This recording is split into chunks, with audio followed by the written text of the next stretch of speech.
Bring your attention into your forehead. And as you soften your forehead, that often helps us to let go of worry. And notice your mouth and jaw, down through your neck and shoulders.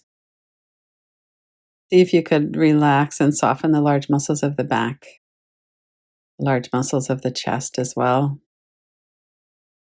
As you're breathing, what does it feel like in your stomach area, navel center, lower belly?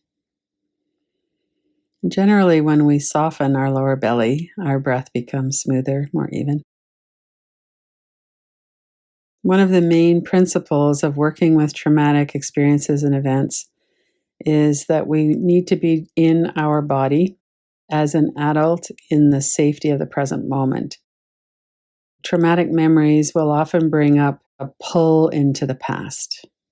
So if there's a feeling of helplessness, or if you have a memory come up of a time when you were harmed or when you felt really alone, then that's going to be reflected in our body. We're going to tighten up somehow. We might stop breathing. And so we want to be present in this moment. We need to stay here. So one of the ways that we can do that is to keep your eyes open, or if you have your eyes closed, then open your eyes if you start to feel a little distressed. And look around the room, look at cues of safety. Come back into your body. You could hold your own hands.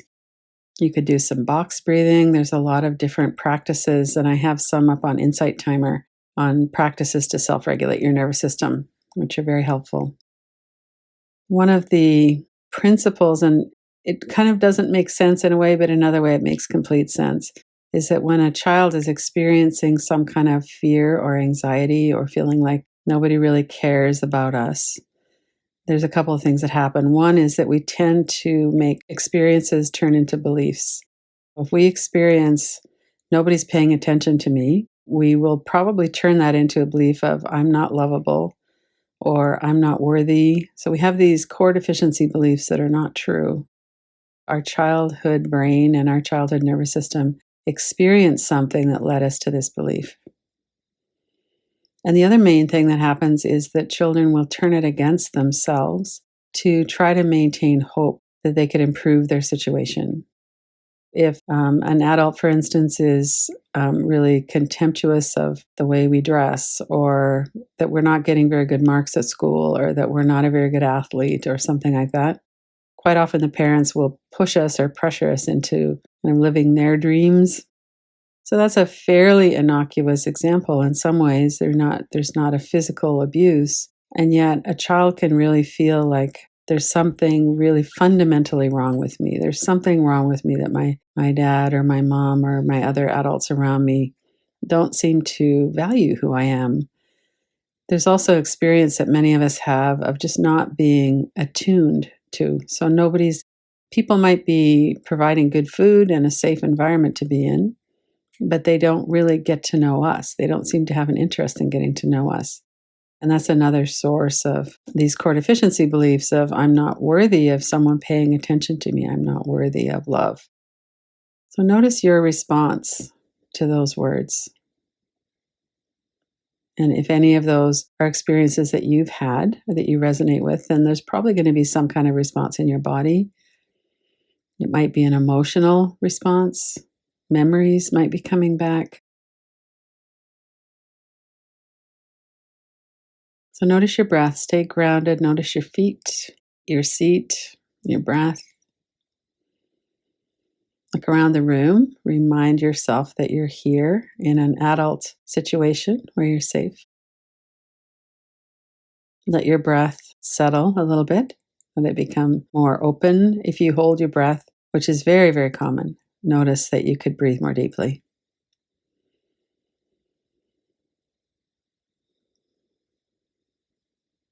And maybe your situation was more dire. Maybe there was physical, sexual, verbal, some kind of abuse that was going on where you weren't only not being protected, but you were actively being harmed. And when that happens to a child especially, our nervous system gets very wired for that. We get very concerned that we're not going to survive. That makes complete sense when we look at it that way. We have a survival level need to be cared for and protected and not harmed. And if we don't have that, If somebody's hurting us, especially if it's the people who are supposed to be taking care of us, then we internalize that and feel like there's something wrong with us.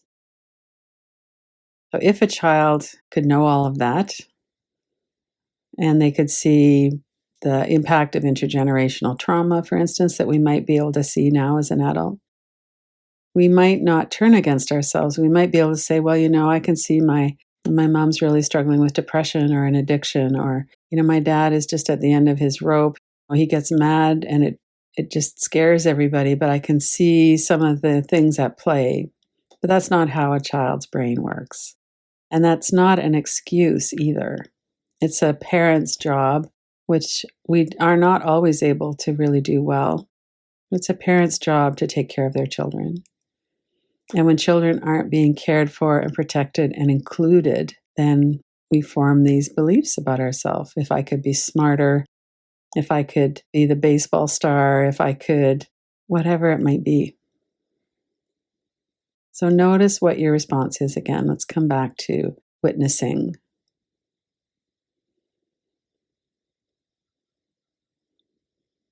I'm not meeting their expectations. What does that feel like? And especially if you have memories coming up, you might want to work with the thoughts and see it in their face, maybe bring up a memory of something. You brought home a report card and that look on their face. You came home upset that you were bullied and they seem to blame you.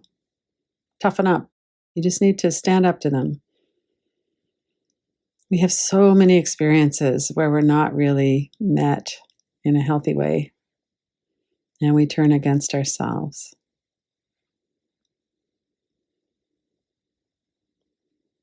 Just stay really connected with your breath. And we might feel hollow. What are the sensations in your body as you're working with this?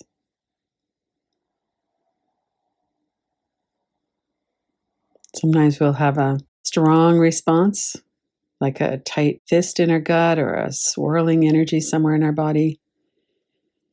Sometimes we'll have a more of a freeze response, like a deadening, cold, not here, a real disconnection. Sometimes our body gets kind of antsy and restless. We just want to take off somewhere. These are all normal responses to this. So keeping your eyes open, keeping yourself really present. And if you had to sum up in a few words what your core deficiency beliefs are, what would some of those words be?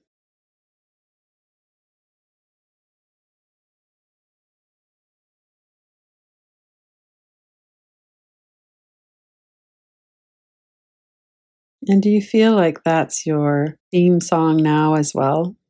Do you feel like these have just continued through into your adult life? Or do you feel like you've come a certain way in healing them? They don't feel as true or believable as they used to. We're not looking for a specific answer. Anything is fine. We're just looking to see what's here.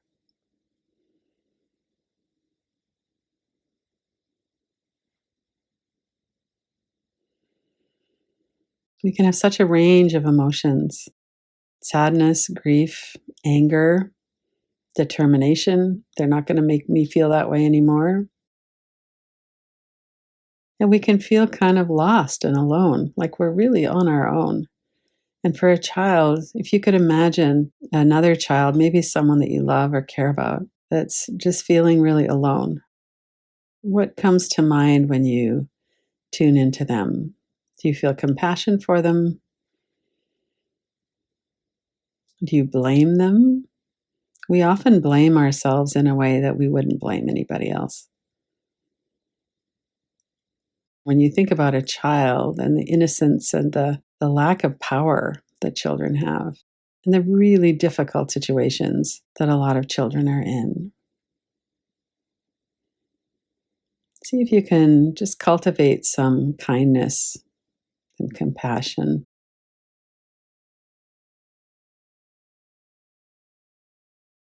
We miss so much when we're disconnected. So, if you're a parent and you're doing this, we're looking at it from the point of view of a child and the experience and beliefs we formed. And we're also looking at it as a parent. When we look at a situation where our parents were really shut down or disconnected, they missed out on getting to know us and on having fun with us. And a lot of people just have their heads down. They're just trying to get through. They're surviving perhaps, but they're not really thriving. They're not really living. And we can feel a huge amount of compassion for our parents as well, and hopefully for ourselves too. These are really difficult circumstances to be in.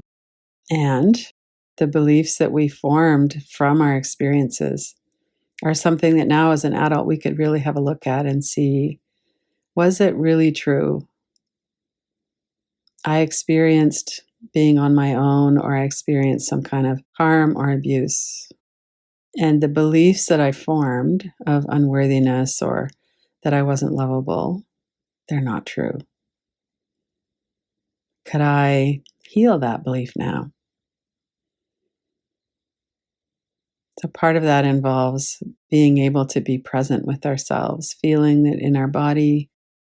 So notice if there's sensation that you might want to just see if you could sit with a little bit. So sensations that are combined with beliefs and thoughts can have a lot of believability. So if you were to say, I'm not a rocket scientist, and that's true, then you're not going to have a response to that in your body. But if you say something like, I'm not lovable, and it feels like that might be true, then you're going to have some kind of a response. Might be more thoughts, might be memories come in. So take a few deep breaths. Notice that you can stay present for yourself now in a way that you couldn't have when you were a child. And notice that we can look at thoughts. You could do some tapping, bring a couple fingers to your forehead and just tap on your forehead. Take your attention away from the images, the memories, the thoughts, just into the sound and the sensation of tapping on your forehead. With your eyes open, you could put those thoughts on the other side of the room. There's many different ways that we can stay present and not get kind of dragged back into a thought stream. And then when we tune into the body and we sit and notice what's here. So if I feel really sad, for instance, feel like I really missed out and they missed out too, we might be grieving the losses and grieving how we brought that into our adult life. But whatever that is, notice where that's located in your body. So if you have a heaviness in your chest, for instance, sometimes we have a feeling of tightness in the throat as well. So you could notice, can you still breathe through that tightness? Sometimes the sensation feels really strong or constricting. But then when we notice that we can still get the air through, that helps us to settle a bit. And we could also notice the space around the energy. So if there's a heaviness in our body, we could just notice where it is. Is it right in the middle of the chest? Is it the whole of your chest? Does it come up into your throat, down into your stomach? Notice the space around the energy. And then see if that energy is here to tell you something. What does it want? Why did it show up? This energy is associated with some memories or beliefs. Right now, we're kind of stirring the pot a little bit because we're looking at beliefs. I wasn't lovable. We're looking at these right now. So it's natural that that would come up. And sometimes we don't have a lot of specific, explicit memories of childhood. And that's very normal, very common, especially when we disconnected. Disconnection is a strategy to keep ourselves safe. But we might still have, and we probably still have that feeling in our body, a tightness somewhere, a heaviness. So let's stay with this for another minute or so.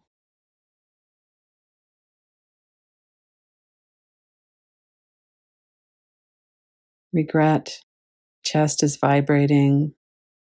It's quite stunning sometimes to see and feel these energies and sensations in the body. And then when we can stay with them a little bit, we often notice that this is a response to my experiences and it's still here. I still have this energy or sensation. And when we attune to it, we attend to it. You could put your hand on your heart, notice your breath, loosen your shoulders, notice where you're holding tension, and see if you could let that release a little bit on the out breath. And then see if you could come up with a memory of a time when you did feel loved. And it might have been an odd occurrence in your childhood. It might have been maybe a teacher at school or a grandparent or somebody else who looked at you with interest and kindness. And see if you could just notice that. And it might be as an adult. If you don't have memories of that as a child, that's okay. So, what we're doing is we're just noticing that we have experiences on both sides. We might have a very predominant experience of being alone, feeling unlovable. And we also have some experiences, for sure, as adults, of feeling loved. So, if it's true that having an experience of feeling unlovable means we're unloved and unlovable, what does it mean that we have experiences of being loved? Does it mean that we're lovable? So the logic doesn't really stand up. We could have many experiences of feeling unloved and feeling loved and not form beliefs or not believe the stories that we told ourselves about that as a child. Just sit with that for a moment. Maybe some of those beliefs that I formed were childhood defense strategies. It's very, very common. If we turn against ourselves, we have some kind of hope that we could change enough that people would pay attention, they would love us, they would stop hurting us, we would be safer. And this is really something that we can offer ourselves as an adult. We can tune in and help ourselves to know that that feeling that there's something really wrong with us is a result of experiences. It's not true. Take a few deeper breaths again. Notice if your body's gotten tight anywhere. See if you could soften that. Really, the key to this is to be present in the adult, healthier self and to let our adult selves be here in this moment.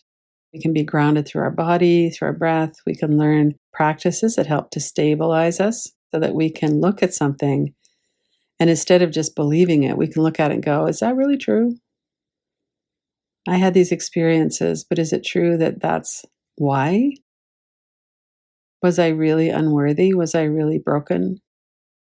And then we see that, in fact, that wasn't true. It was what we believed from our experiences, which makes sense. And it's not true. When we turn against ourselves, we need to find a way back where we can be on our own side and have more kindness for ourselves.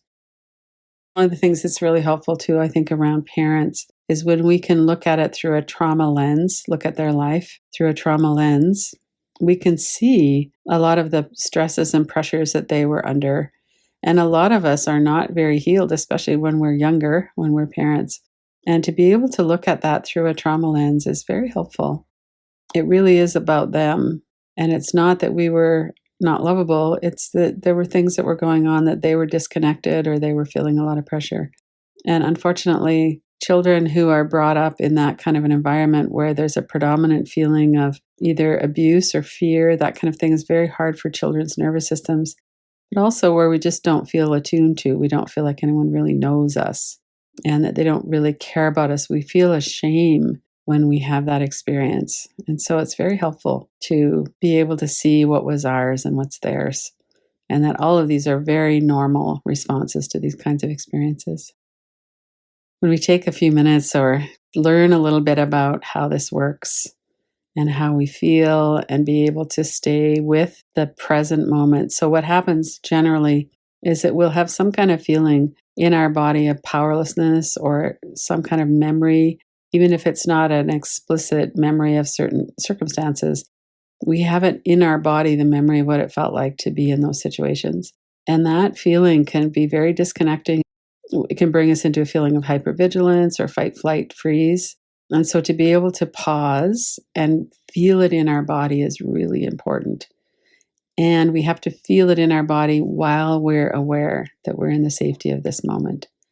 And so all of these tools of breathing and and looking around the room for cues of safety and putting our hand on our heart. All of those are meant to help us to stay present to this moment. And here, where we're safe, then we can bring in some of those experiences and let them heal. Really know in our heart and guts that there's nothing wrong with us. We can be on our own side. We can really give ourselves the attention and the love and compassion that we didn't maybe get when we were children. And then we can heal and bring that into our life as we are now. The one thing that I really learned from doing all of this trauma work is that it's always possible to heal. And that what we find when we go inside isn't the unlovable one or the unworthy one. It's the one who's whole and that's just wanting our attention and wanting our love and kindness and connection. And that's wonderful. It's a wonderful experience.